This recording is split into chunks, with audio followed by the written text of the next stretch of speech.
మీ యందు నా మాటలు నిలవనివ్వండి, నా యందు మీరుండండి, అప్పుడు మీకు ఏది ఇష్టం అడగండి, అది మీకు అనుగ్రహిస్తానని యేసు ప్రభు చెప్పారు.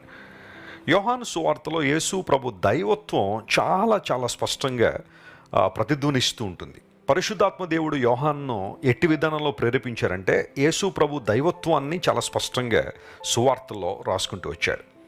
ఆ కారణాన్ని బట్టే తక్కిన సువార్థికులు రాయని చాలా అంశాలు అపోస్తలుడైన యోహాను రాసుకుంటూ వచ్చారు. 15వ అధ్యాయం దగ్గరికి వచ్చేసరికి యేసు ప్రభు వారు చెప్పిన అద్భుతమైన ప్రసంగం, దీన్ని అప్పర్ రూమ్ డిస్కోర్స్ అంటారు. యేసు ప్రభు వారు మేడగదిలో చెప్పిన ఈ మాటలన్నీ కూడా 13వ అధ్యాయం ప్రారంభం నుండి 15వ అధ్యాయం దగ్గరికి వచ్చేసరికి ఫలించుట అనే అంశాన్ని ఎక్కువగా యేసు ప్రభు హైలైట్ చేశారు. ఒక వ్యక్తి తన పాపినని గుర్తించి యేసు ప్రభువును అంగీకరించిన తర్వాత అయిపోయిందా? ఆధ్యాత్మిక జీవితం అక్కడతో ముగించబడిందా? ఖచ్చితంగా కాదు. ఒక వ్యక్తి రక్షణ పొందిన తర్వాత కూడా తన రక్షణను కొనసాగిస్తూ దేవునికి మహిమకరంగా బ్రతకాలి. పరలోక పిలుపు మనకు అందేంత వరకు కూడా మన జీవితం దేవునికి మహిమార్థమై ఉండాలి, ఆయన్ను గణపరిచేదిగా ఉండాలి, భావితరాలను ప్రభావితం చేసేదిగా ఉండాలి. రక్షణ చాలా ప్రాముఖ్యమైనదే, అయితే ఆ తర్వాత జీవితం ఫలవంతమైన జీవితాన్ని జీవించాలనే ప్రభు కోరుతున్నాడు. చాలామంది ఈ రోజుల్లో నేను రక్షణ పొందేశాను కదా, మారు మనసు పొందేశాను కదా, ఇంకంతా అయిపోయింది అన్నట్టుగా చాలామంది జీవిస్తున్నారు, ఇష్టానుసారంగా బ్రతికేవాళ్ళు. కానీ క్రైస్తవ జీవితం యొక్క ప్రాముఖ్యత రక్షణ పొందిన తర్వాత దేవునికి మహిమను తీసుకొచ్చే విధానంలో చాలా స్పష్టంగా కనబడుతూ ఉంటుంది.